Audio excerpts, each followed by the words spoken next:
안녕하세요. 호주 낚시입니다.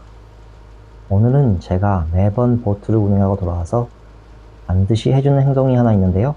그걸 공유하고자 합니다. 보통의 레저용 낚시배 엔진은 배의 후미, 트랜스함에 달려있는 선외기, 영어로 아웃보드 형식이 많은데요. 제 배는 엔진이 배 안에 설치되어 있는 선내기 혹은 인보드라고 하는 형식입니다. 휘발유가 아닌 경유, 즉 디젤을 사용하는 엔진이고요. 선외기와 선내기의 차이점이나 휘발유와 경유 엔진의 특징은 또 다른 영상에서 찾아뵙도록 하겠습니다. 보통 엔진 플러싱이라고들 하는데 실제 엔진을 플러싱하는 건 아니고요. 굳이 차로 비교하자면 라디에이터, 차의 엔진을 식혀주는 파트인데요. 차는 대부분 공냉시키며 공기, 바람으로 식혀주는데 보트에서는 그 역할을 히트 익스체인저가 하고 있으며 대부분 순행식입니다. 참고로 이 다이어그램을 보시면 좌측 하단 파란 동그라미 표시된 A 포인트를 통해 찬 바닷물이 유입되고요. 그게 작은 관을 통해 흐르면 엔진을 돌고 돌아 뜨거워진 냉각수가 우측 상단의 A 포인트를 통해 유입돼서 찬 바닷물이 지나는 관을 둘러싼 공간을 지나 식혀집니다. 그 식혀진 냉각수는 좌측 하단의 B포인트를 통해 다시 뜨거운 엔진으로 돌아가 엔진을 식혀주고요. 뜨거운 냉각수를 식히며 따뜻해진 바닷물은 우측 하단의 B포인트를 통해 다시 바다로 흘러나갑니다. 이 사진은 실제 인보드 엔진에서 흔히 사용되는 히트 익스체인저 중에 하나이고요.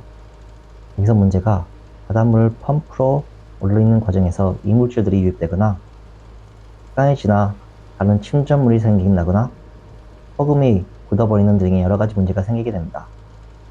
이 사진을 보시면 작은 관들이 거의 막혀 있는 걸 보실 수 있습니다.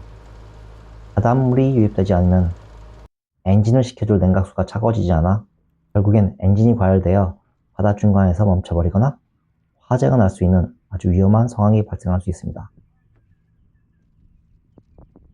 플러싱을 해주기 위해 바닷물이 아닌 수돗물이 필요합니다.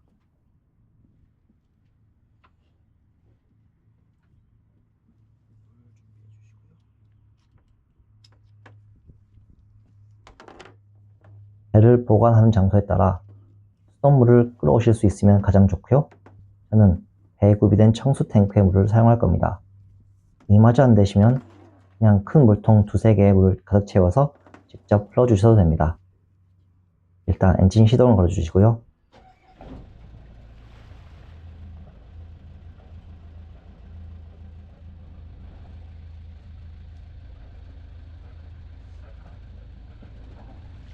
엔진 룸을 열어줍니다.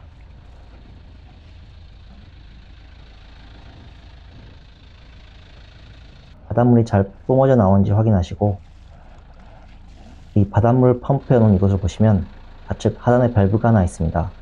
이 밸브를 잠그면 바닷물을 차단해 줍니다. 엔진 시동이 걸린 채로 뚜껑을 열고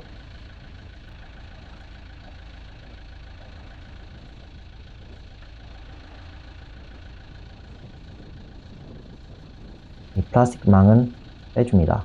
이건 나중에 헹궈 주시면 되고요.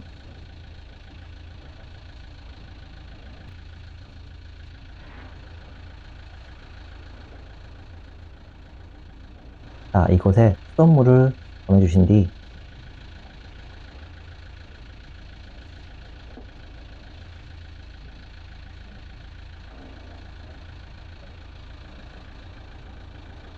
좌측 하단의 밸브를 잠궈 바닷물 유입을 차단해 주시면 이제 히트 익스체인저로는 수돗물만 흘러가게 됩니다. 이 상태에서 염분이나 침전물을 제거하고 부식 방지를 해주는 약품을 추가로 첨부해 줍니다. 솔트 플러시 혹은 솔트 어웨이 등을 검색해 주시면 굉장히 많은 제품들이 나오는데 인터넷이나 ECF 등에서 구입 가능합니다.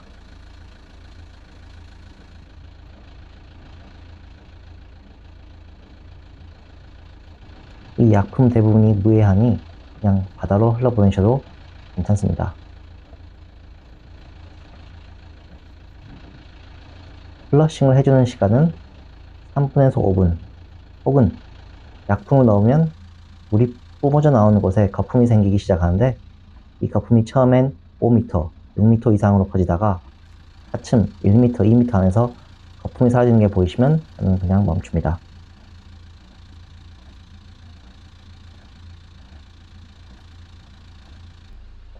플러싱이 거의 끝났으면 엔진을 멈춰주시고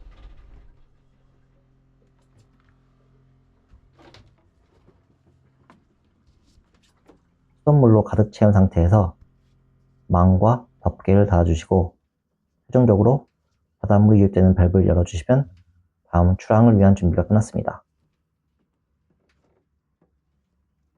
즉, 이 히트 익스체인저 파트를 바닷물이 아닌 수돗물로 채워 배를 보관해 줍니다.